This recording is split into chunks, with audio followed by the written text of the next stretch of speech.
Shalom, Kulam. I got a wonderful piece of encouragement from I was learning something in Rav Kook, where he talked about Rav Hamanuma Saba in the Zohar, who is considered like the highest level, that the spiritual level that there is. He was like the teacher of Rabbi Shimon Bar Yochai. He is considered traditionally the author of the Zohar. And he said that the way of Ram Benuma Saba was always to begin with a piece of nonsense before we got to the wisdom. So that's my little joke that I have been accustomed to starting with. And just before I say that, I want to say that if anyone has a difficulty with seeing the documents, I know that that's made available in some way or other. But if anybody I does just have, posted them to the chat so people can where, see. I just posted them to the chat. You can share or if you like also. It's up to you. I thought I'd try. I can share a screen, right? Yeah. And when I read it, I can share a screen. Does that mean that you won't be able to see me though? No, we do see you on the side. It comes up Oh, together. okay. Because I want to have that connection. Okay, so here's the drill. Um, a fellow is taking a walk in, neighborhood he's not used to, and there's a sort of a local mental institution there, and near a courtyard which is fenced around. And as he's walking by, he hears shouts saying, 13, 13, 13.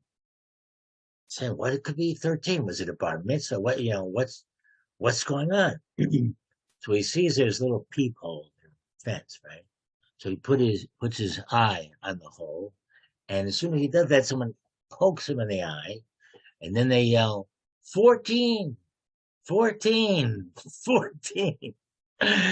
They got another one. So again, we can't take these jokes too seriously, but we might learn something that our curiosity sometimes is not appropriate. And as we're learning Kabbalah in particular, we know there's certain things that maybe we're not ready at this point to understand it, or maybe there's always something that has to be left that is above our understanding and something that we cannot even begin to ask about. Okay, let it. Something to think about, a bit of nonsense before we get to our wisdom. And I also wanted to say something general about the uniqueness, I think, of this shiur. First of all, Baal Hasulam is completely unique. Yehuda Ashlag, he's, I think, the greatest modern Kabbalist for sure. He passed away in the 1950s, so it was the first half of the 20th century. He's fairly modern. And he was someone who had a rational approach. That's why we're talking to him here.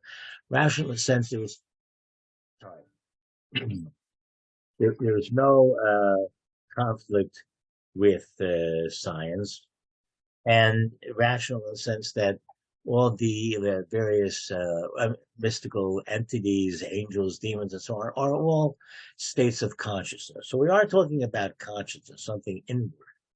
We're talking about the soul. But that's is still nonetheless something which is discussed in a rational way. That's my point. And also, what is unique here is that Baal Hasulam is systematic. Okay, that we see that we're going from one stage to another stage here in understanding the process of creation, and Kabbalah is not usually presented in such a systematic form. And it's something unique that he put this together in such a clear and rational and systematic form. And the last thing, which I think is maybe the most important, is that the essential terms that we're using, this idea of our desire to give selflessly or our desire to receive for ourselves, are things that we can sense experiential, within ourselves. To what extent am I now feeling needy and taking and egocentric, and to what extent am I feeling more altruistic and more giving? I can sense that, and so it's not some mysterious things that we're talking about. We're showing something we can really feel and something that we can work on in our spiritual work. Avodat Hashem. In addition, I want to say that my commentary that we're reading as well is based on the commentary of Avraham Mordechai Gottlieb, my Rebbe that I've learned with for something like 30 years, and he clarifies Baal Hasulam also to extent that just reading Baal Hasulam himself, I did that for years and didn't know quite what I was reading until Rav Gottlieb came around, and really his writings and his teachings are something that clarifies it enormously. So everything we say is really in the merit of Rav Gottlieb, who I happened to speak to this week and told him about what we're doing here, and he gave me also encouragement about that. And also, if I can say, in the uniqueness of this class, that my own philosophical background, my specialty was logic and analysis and rationality. So I hope that also adds something to give what I hope is a successful introduction to the wisdom of the Kabbalah. And I do hope that it's just a beginning for you here, and that you will continue in other ways to learn the wisdom of the Kabbalah.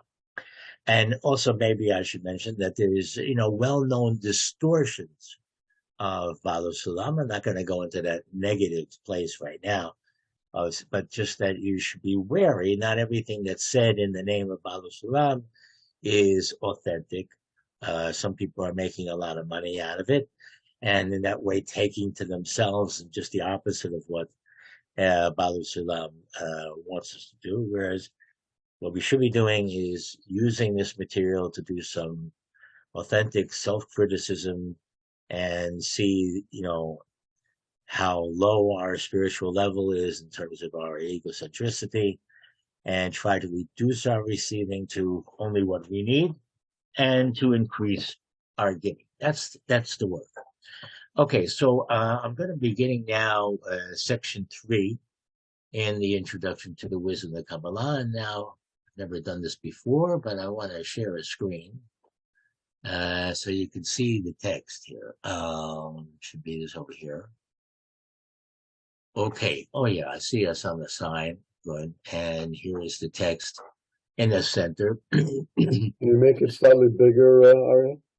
What's that? Can you make the text bigger? Can I make the text bigger? Now you're asking a lot. I don't want to play with it. I tell you the truth. So when you can't, it's hard to read at this point. I hope I see it anyway, very clearly. If it's a serious problem, let me know. But if I start playing with it because everything is so. The very bottom of your screen on the right, there's a from 0 to 100. When you move that middle thing slightly to the right, it automatically gets bigger. If you see what I'm talking about. Wait a second. Let me just see something. Yeah, bottom right? The bottom right. Yeah, but at the bottom right? On your bottom right of your screen, along the colored line, there's a bar there that you move the little white thing to the right on your bottom right side of your screen. I don't see that. I mean, I'm sorry. I just don't see it. Okay. I don't see it. All right. Bruce, maybe on your own screen you might be able to. Yeah, I definitely can. I'll do it myself. All right. So it's okay. You can continue, Aryeh. Okay, thank you. Thank you very much. Okay, so I'm going to skip my preview there with it. These just begin the text of Baal Hasulam. So he says now, and the order of the gradual descent mentioned above, that brings the desire to receive to its final form in this world follows the order of four qualities that are represented by the four letters of the tetragrammaton. I mentioned before that when we get to section 5, which we may even get to today, we'll see in more detail what these qualities are. At the moment, he's just letting us know that there are these qualities and they have certain parallels. So let's read on and then I'll explain. So for the four letters, Hey, Vav, Yud, and Hey of God's name encompass all of reality entirely, without excluding even the smallest element. In general, these qualities are characterized as the 10 sefirot, Chochmah, Bina, Tiferet, Malchut, and their root. And again, I'll explain when we get to the explanation, interpretation. And they are 10 sefirot because the Sefirah Tiferet includes within itself 6 sefirot, which are pronounced here with the using the Chagat Nehi. Okay? It's Chesed, Gvura, Tiferet, Netzach, Hod, and Yesod. And the root is called Keter. And in practice, the essence of the 10 sefirot are referred to as only 4, the Chuvton, the Chochmah and Bina, Tiferet and Malchut. Remember this, but we'll see how this 4 actually is the 10. Okay. And they are the 4 worlds. So we had 4 letters and 4 basic sefirot, and now 4 worlds: Atzilut, emanation; Bria, creation; Yetzirah, formation; and Asiyah, doing. And the world of Asiyah includes within it also Olam Hazeh, which is this world. Thus, there is not a creature in this world that is not initiated from Ein Sof. There's the Ein Sof, which is above all of creation. That's basically getting close to the actual creator, right? So everything is emanated from there through the 4 worlds. Also, to be coming with your 6 kids. You guys are more than welcome to come. Just wanted to let you know what to expect. Bruce, mute. Bruce, mute yourself. I'm sorry. Okay. I said the 4 world, the Ein Sof. That is, each being is included in the Creator's idea of creation, which is to give pleasure to created beings, right? What we said in the beginning, as was mentioned above. And each being is of necessity immediately comprised of light and vessel, right? Which meaning a measure of shefa, the divine abundance, his desire to give selflessly, together with the quality of desire to receive that shefa, that quality, divine quality. The measure of shefa is drawn from the essence of God, something from something. It has that same quality. And the desire to receive the shefa is initiated as something from nothing, as above mentioned. We explained this before, that the quality of receiving is not something that God has, and so it's a completely novelty. It's something which is initiated. And in order that this desire to receive will come to its final form, it needs to descend gradually. We'll talk about that, with the shefa within it, by way of the 4 worlds, Atzilut, Bria, Yetzirah, Asiyah. Then each being is completed as light and vessel, which are called the body and the light of life within the body. Okay, and now we heard about some correspondences, and I created here a document here to show you some correspondences. Okay, now in general in Kabbala, we see a lot of isomorphisms, right? There we're always saying, we have the letters, the worlds, the sefirot, and we'll see that there's parts of the head, parts of the body, and the world, many different things that are considered parallel one to the other. And we see the same qualities, the same structure occurs here as here, They may be at different levels or something, but they're basically, we have those same qualities. And so they are identified and sometimes interchangeably used, referred to one or the other within these correspondences. So here we have mentioned this remote worlds and letters, and I added myself here some parts of the head so you get a feeling of what these isomorphisms are about. So we mentioned in the Sphirot that there is the Keter, which is can be translated as crown, Chochmah, wisdom, the Bina, understanding, Tiferet, beauty, and the Malchut, kingship. Okay, and we'll be, as I say, we'll be discussing shortly in section 5 what are the actual qualities that we see here.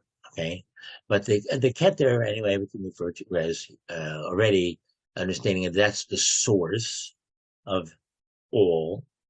And so therefore the Chochmah, Bina, Tiferet, and Malchut are really the essential elements, the 4 elements that he wants to refer to, which are parallel to the 4 letters of God's name, the Yud, the Hey, and the Vav, and the Hey. And then we have the worlds. Just one little side question, Aryeh. You have here that each being is included in the Creator's idea of creation, which is to give pleasure to created beings. Is that that's only talking about human beings, or is that talking about every creation, every living thing? Every living thing, as we said actually at the end of last shiur, that includes absolutely everything. Okay, what is particularly what is unique regarding to human beings is the ability to bring things to self-consciousness and self-awareness, and to work on and plan and to in that way do a fixing, a tikkun of the world, of their soul, and come in to dvekud, into unity with it. But actually, everything is on a process of coming to that, whether it be self-conscious or not. All right, and that's the difference between human beings and other creations, that human beings have this self-consciousness that could actually work on this process, while other existing creations have it instinctively. I assume something like that. Yeah, something like that. I think that's right. Yes. Okay, thank you. That sounds good. Okay, thank you. Okay, now regarding worlds, not mentioned here is a world I added to have a parallel to Keter, which is called Adam Kadmon, or can be translated as primal man, although it has nothing to do pretty much with primal man, but that's the name that's given to it nonetheless. Leave that aside for now, just that it has this parallel. And then the more familiar worlds, which are mentioned here, Atzilut, Bria, Yisira, and Asiya. Okay, excuse me 1 second. I'm going to remove my sweater.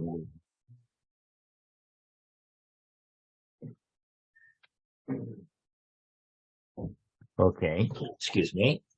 So there's a parallel Sphirot and worlds, and then the letters here are God's most holy name, the Yud, Hey, Vav, and Hey, and then there's the actual tip of the Yud, which again is like the source or the Keter. Okay, so as far as the parts of the head, we would have the crown. Okay, the wisdom or Chochmah is associated with the eyes, right, seeing, and Bina with the ears, hear, and Tiferet, which is the Vav, sort of like the nose, which has a sort of a shape of the letter Vav, and then the Malchut, which is the mouth, which has many different meanings and interpretations, but it's not appropriate to go into all this at this point. But I just wanted to put this chart up here so you see that in the text he's saying that there are these things, and it doesn't matter whether we refer to all of existence in terms of the sfirot, the worlds, or the letters. We're referring to the very same thing. And then also, just to clarify, I put down here, how do I move this thing down? Come on, yeah, okay. The Sfirat Tiferet was referred to here, and it says that it includes within it 6 spherot, right? Which they're given as being the Gat Nehi, that is Hesed, which often is translated as loving kindness. Some problem with that as a translation, but that's the usual translation. And Gvura, strength, Tiferet, beauty, Netzach, eternity, Hod, glory, Yesod, foundation. So as we understood that these are sort of sub-spherot, they're within the Tiferet, but the Tiferet is the general Sphira, and they are somehow within the Tiferet. So that, as we said, then we have, going back, no, I have trouble controlling this. Here it is, okay. Going back, so that we have only Tiferet listed here as the general Sphira, which then has this parallel. Okay, so do you mean to show us the chart, Aryeh? What? Do you mean to be showing us the chart now? Are we? Because are we supposed to be seeing the chart now? You are supposed to be seeing the chart. Yes. Okay, I'm still seeing the text. Yeah. So you have to stop sharing the text and then do the same thing and share the other screen. Oh, realized. Okay. So you stop sharing the text. Oh, you never saw the chart? So we didn't see the chart. No? Okay. So you stop sharing the text and move into, and then you say share the chart. yay!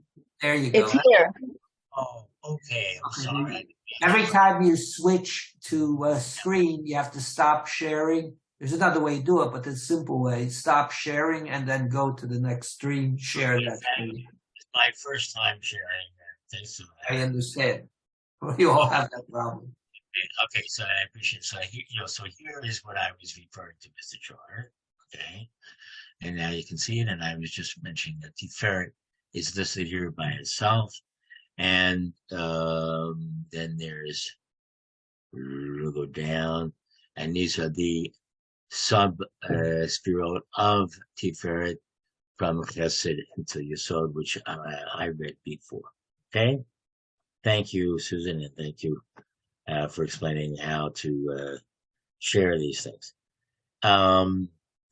Now, there is one peculiarity in the text of Baal Hasulam that, truthfully, I don't know exactly why he did this. When he listed the letters, you would have thought that he would list, I've got to go back to my chart of the letters.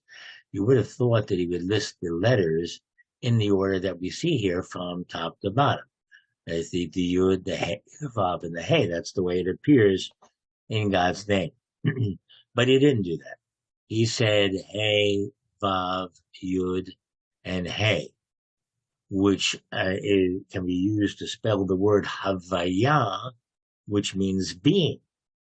So maybe that's what he intended. I don't know.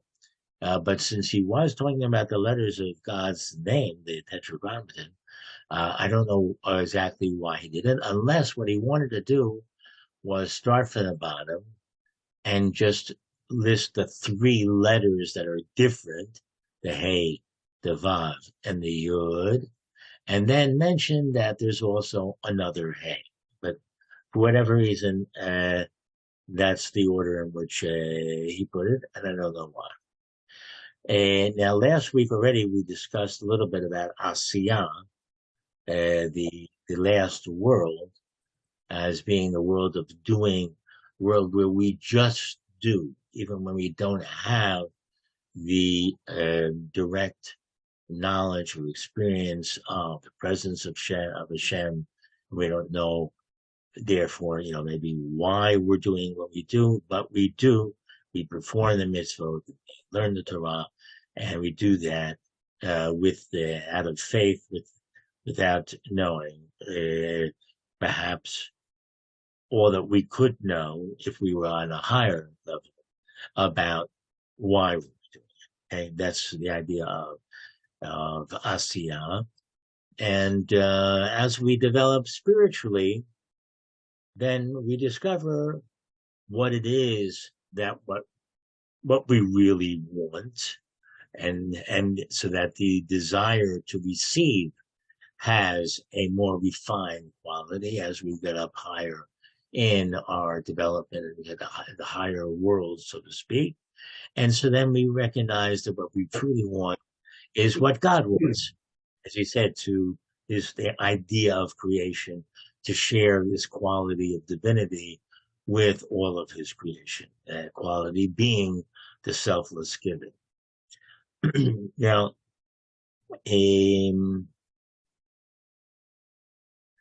what else did I say? Let's read the. Wait. Just selfless giving again is chesed, or selfless giving has another name in Hebrew. What is selfless giving? It's not simply chesed, no. Although you're right to say that it has a quality of chesed, which is a quality of giving and loving, but it's even more refined than that. So in Hebrew, we talk about the love of the other, ahavat azulat, okay, and where that other be love your neighbor as yourself, or to love God, who is your God. But the idea of loving the other, self-transcendence, getting outside of the smallness of my mind, the smallness of my ego, and connecting with, all of reality and connecting with God. That is the idea of this selfless giving, and not focusing on myself, but focusing on the other, giving out of love. So is there a Hebrew word for selfless giving that is used by the sources or Kabbala? What would be called selfless giving? Yeah, we would talk about it. Ratzon lashpia. Baal Hasulam refers to it as the desire, what he calls lashpia, and lashpia here means, to influence or to give of myself to the other. Okay, but his words in Hebrew are, ratzon lekabel as opposed to ratzon lashpia, and so that be your final intention. What's important in Kabbala is intentions, right? The kavanah, and our intention, our final intention, must be lashpia, to give to the other, which I translate as giving selflessly. Okay? Thank you. Okay, welcome. Okay, so now what I have to do is to stop sharing the thing here and to share the text of the commentary. You gotta get used to this kind of thing, okay? And here's the commentary that I call the heart of the ladder. And so I mentioned the idea with the 4 letters that I already discussed, and the idea that it encompasses all of reality entirely without excluding even the smallest element. That's a very, very strong statement, right? Encompassing all of reality. But that's interesting, because anywhere you look, with any particular element of reality, you can make this analysis into these 4 qualities, 4 or 5 qualities. And whether you look at whether picture you look as wide as you look, you can always see that picture of reality in these 4 qualities. So whether it be all within physical reality or within the spiritual reality, looking at all the worlds, we're talking about all the reality has these 4 qualities, which, as we continue, we'll explain exactly what these qualities are. but they're understood again in aspects of desire to receive and aspects of desire to give. Okay.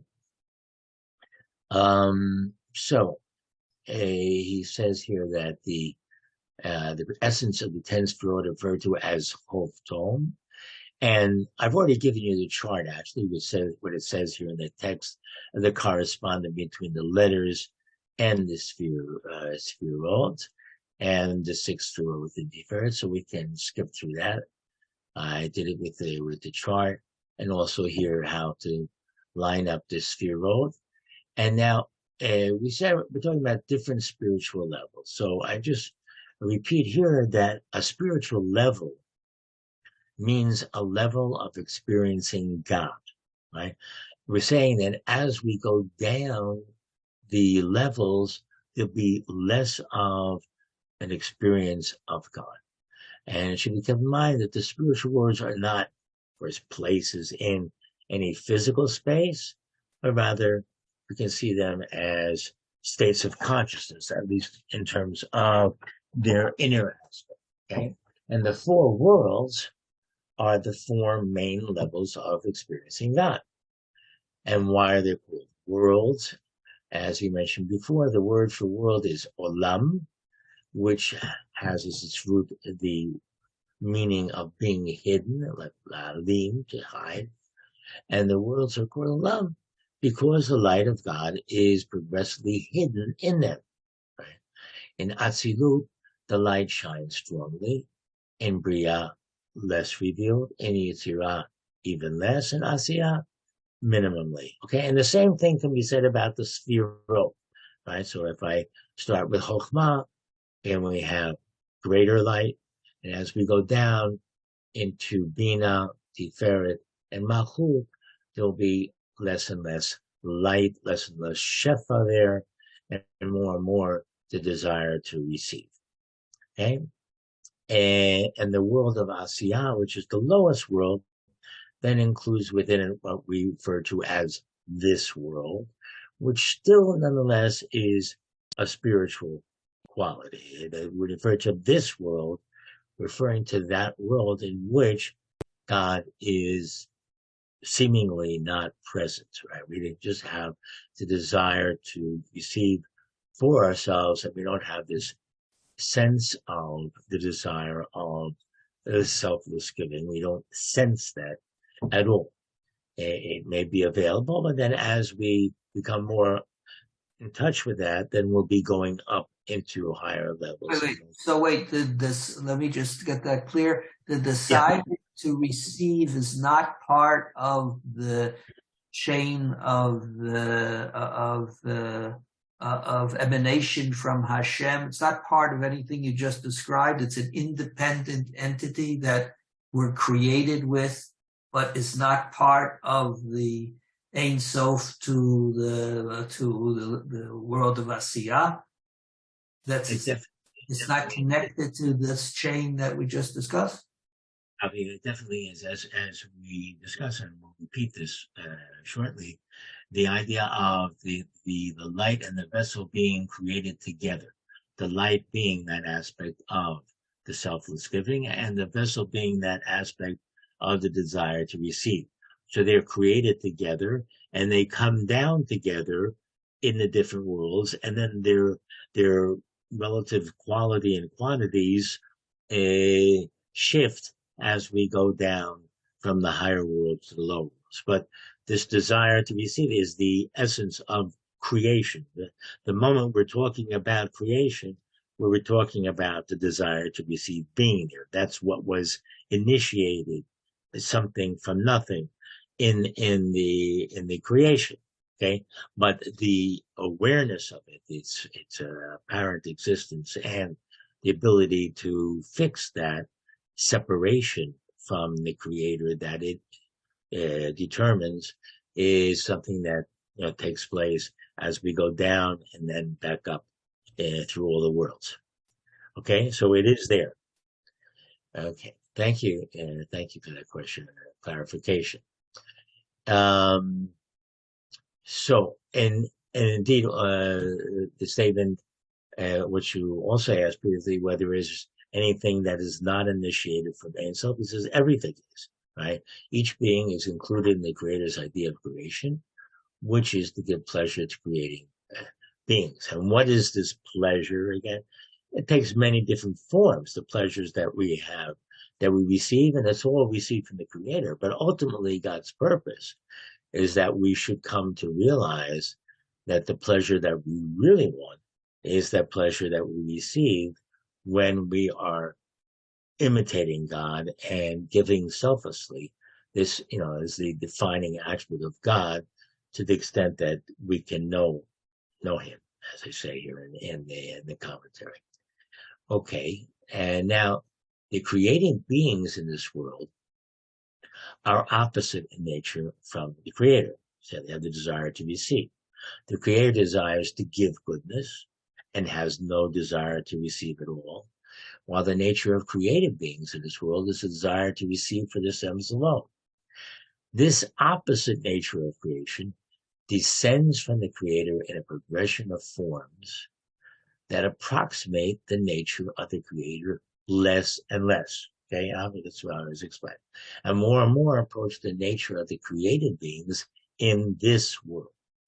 Descent through the spiritual worlds means that little by little the desire to give diminishes and the desire to receive increases. This results in the created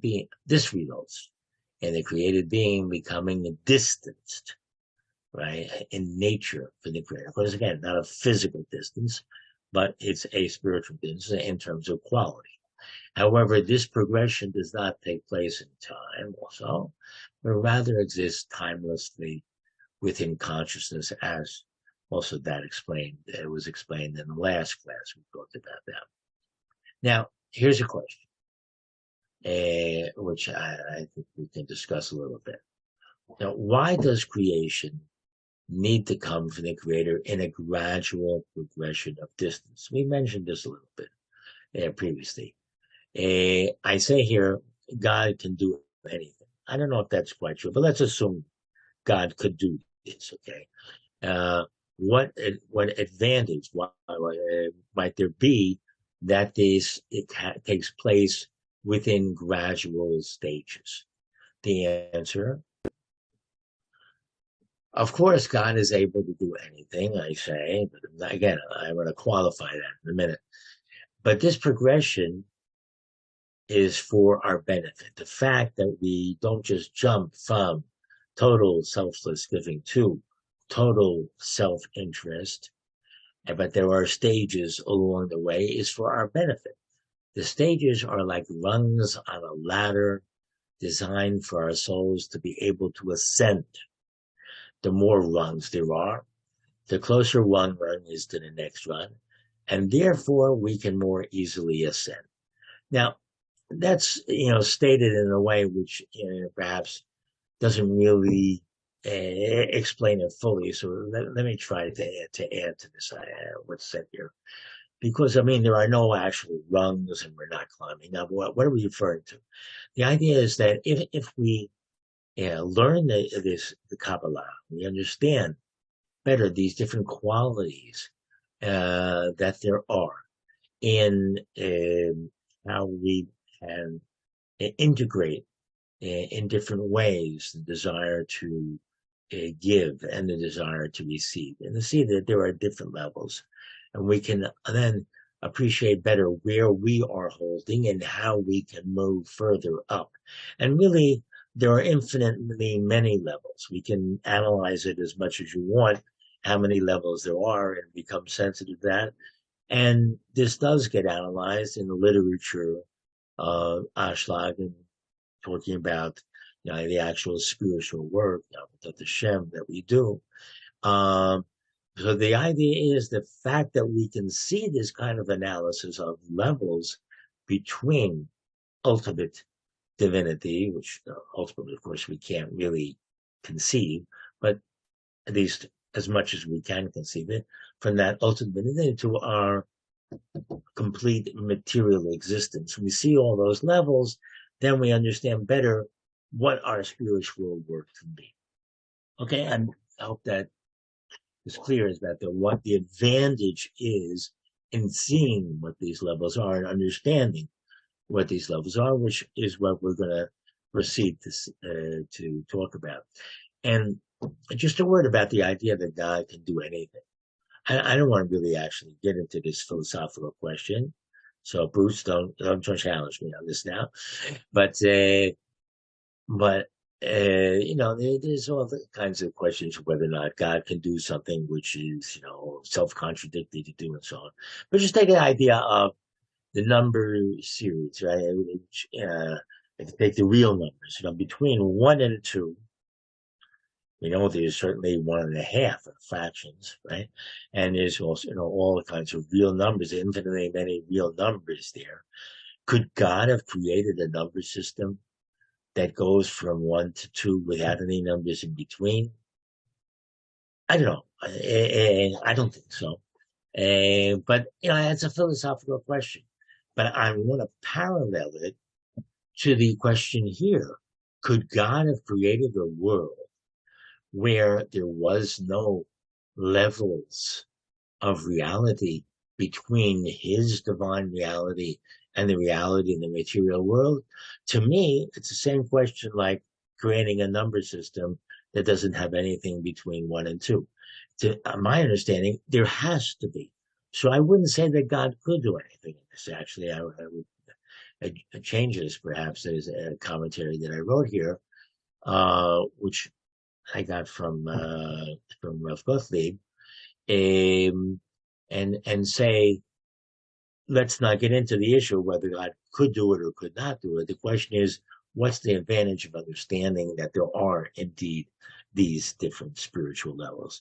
That's, I think, what's the important point. Anybody want to question or challenge or comment? Aryeh, I'm not sure if you want to talk about states 1, state 2, and state 3 at all. What you find in the introduction to the Zohar, you mean? Right.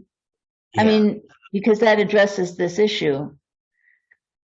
Okay. Maybe it's not the time.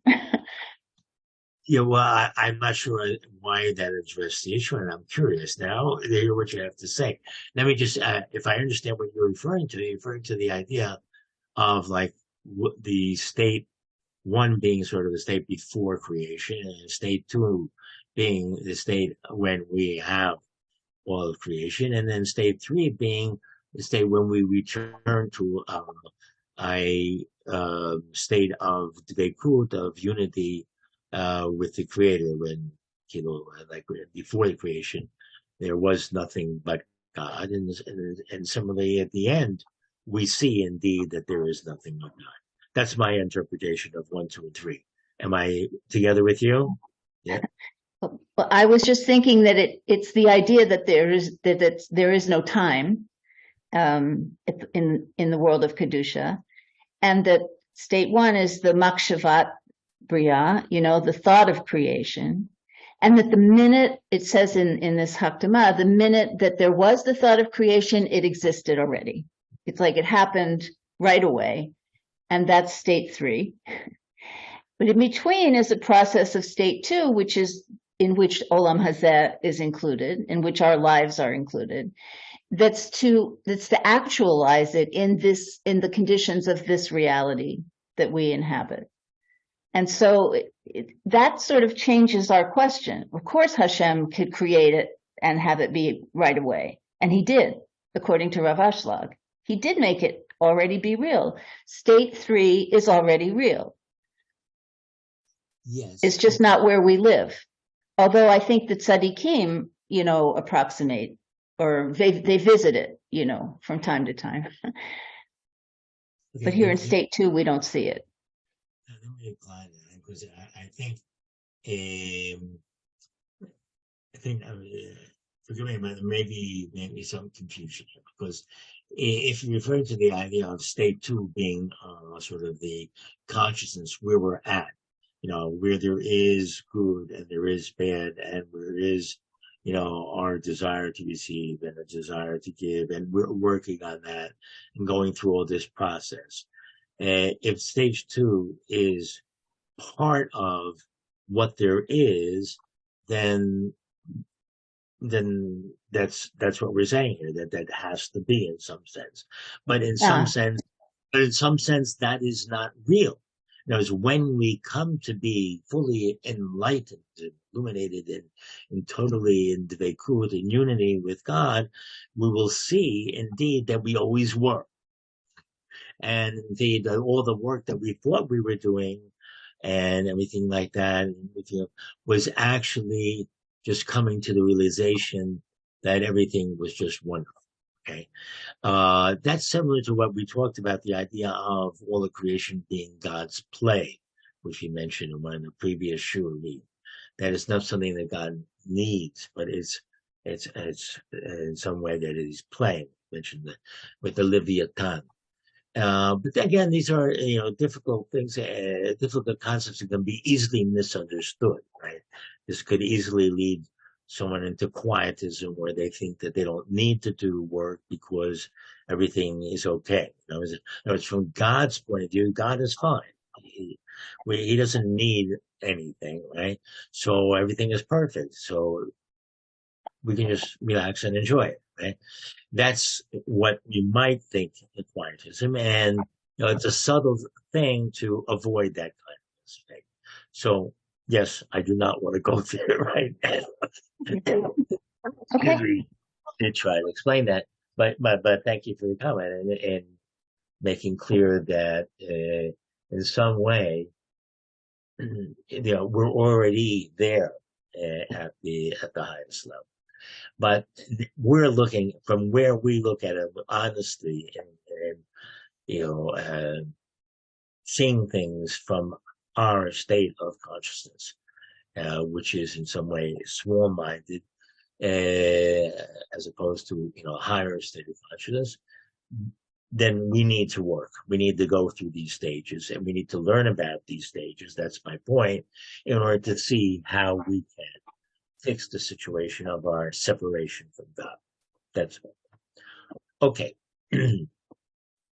So I say here, each being is of necessity and immediately completely comprised of light vessel, is what Baal Hasulam said, and that means a certain measure of the shefa, together with a qualitative desire to receive that shefa.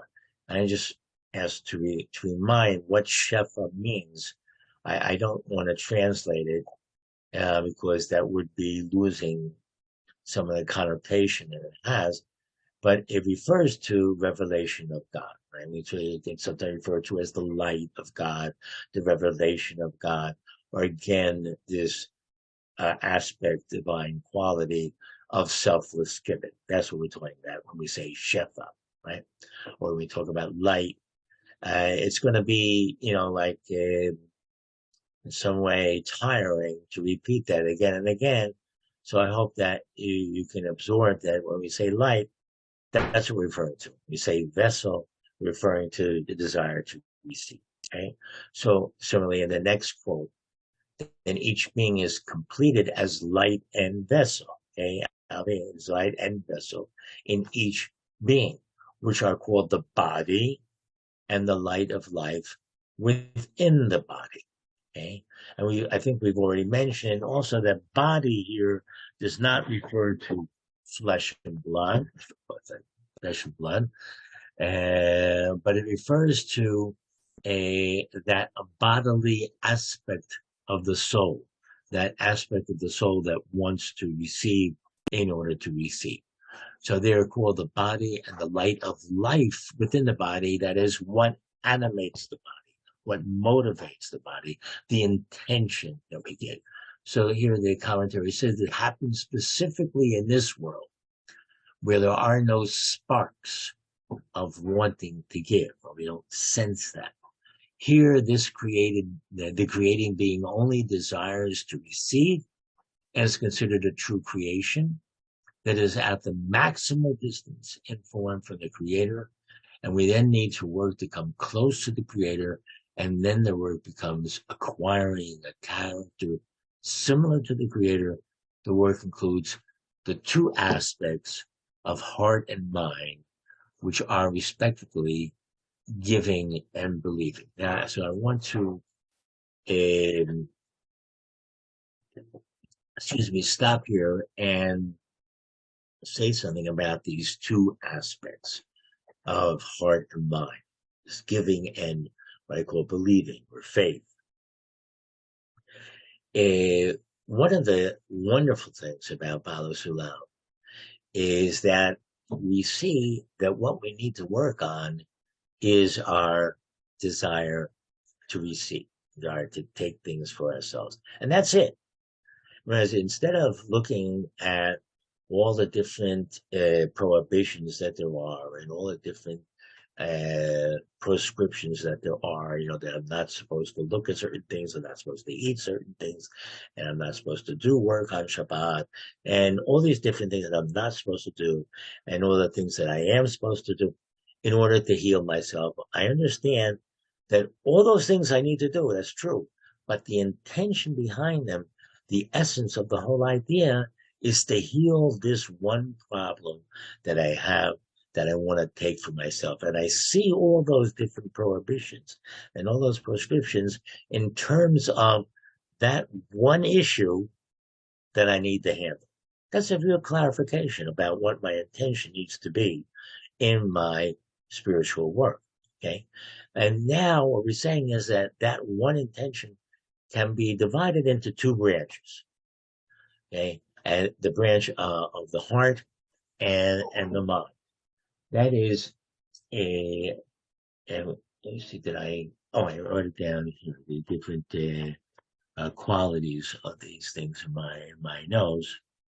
That, if I start with the mind, okay, we want to understand things in a sense of understanding its pragmatic value. I want to know, what's in it for me and everything. And when I understand what's in it for me, then I understand why I should do something or should not do something. We're talking about having wisdom in making our choices. So why make this choice or that choice? I want to know how it's good for me. That's the way our rational understanding usually works, right? And not only that, I have a certain conception of reality, certain assumptions I understand about the way the world works. And if somebody gives me a new idea, a new opinion, I want to see how it fits in that prior conception that I have. If it fits my idea of how things work, right, then that satisfies my ego. That's what I want to hear. And I can hear those ideas. Now, that again is self-centered. I'm thinking what's good for me. I'm thinking what fits into my conception of things. What we want to do is instead to have faith, right? Which is, again, faith is a large subject to talk about, but our basic faith regarding God is that God is good, and everything that He does for us is good.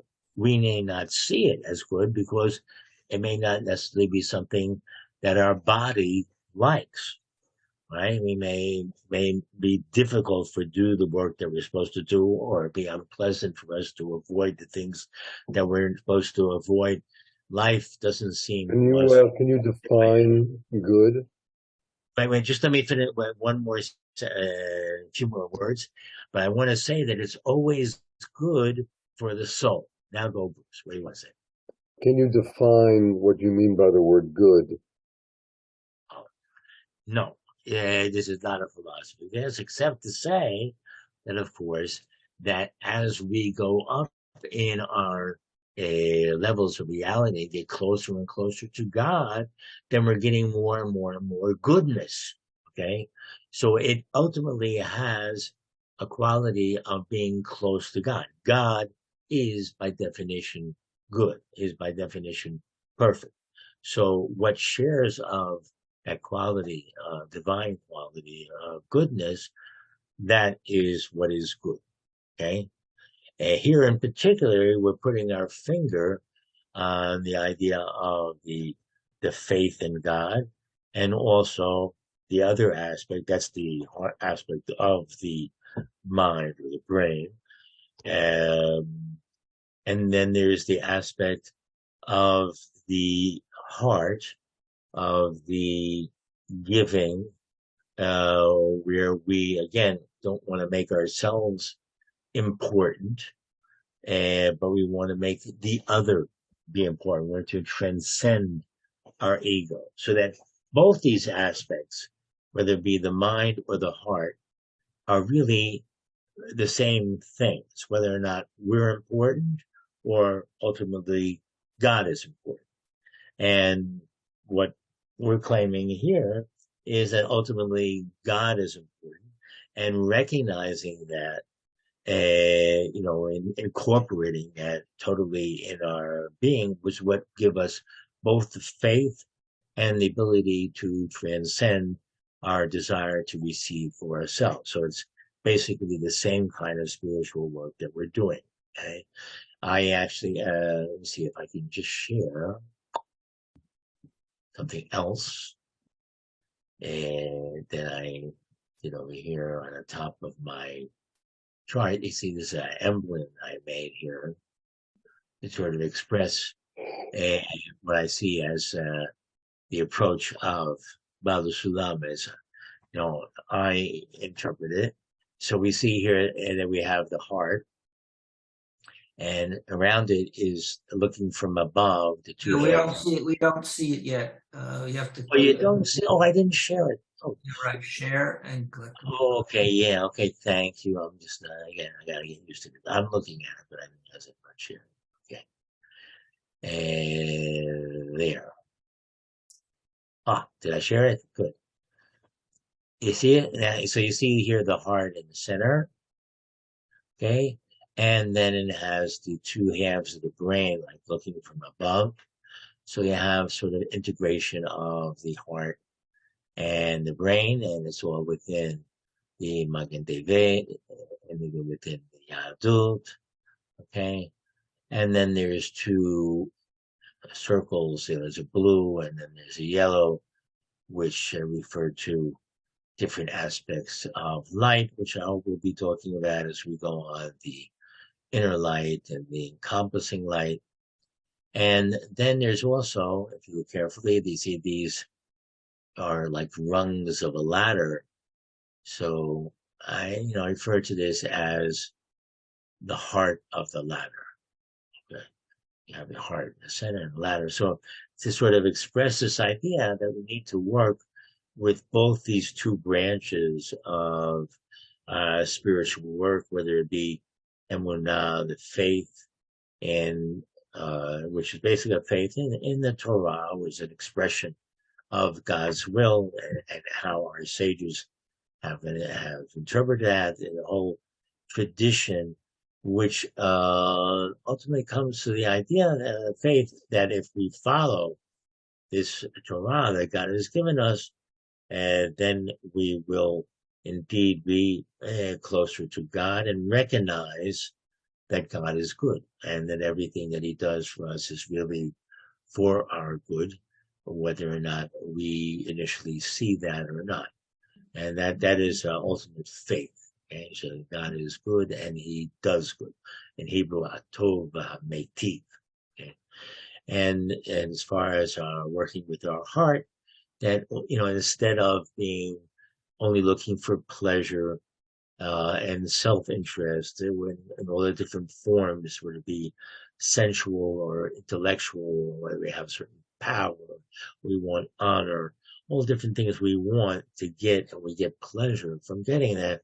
Instead of looking to get that from ourselves, instead we're looking at the other, and always having in mind how we can serve.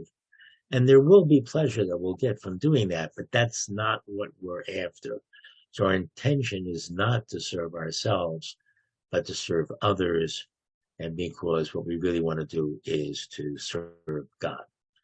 With that, I see I have completed today's time. So I think we went through section 3. I hope that we get even further, but okay, we're taking it step by step.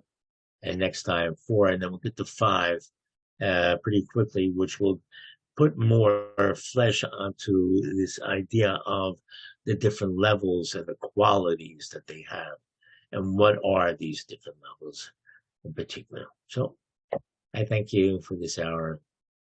Be well. Thank you, Aryeh.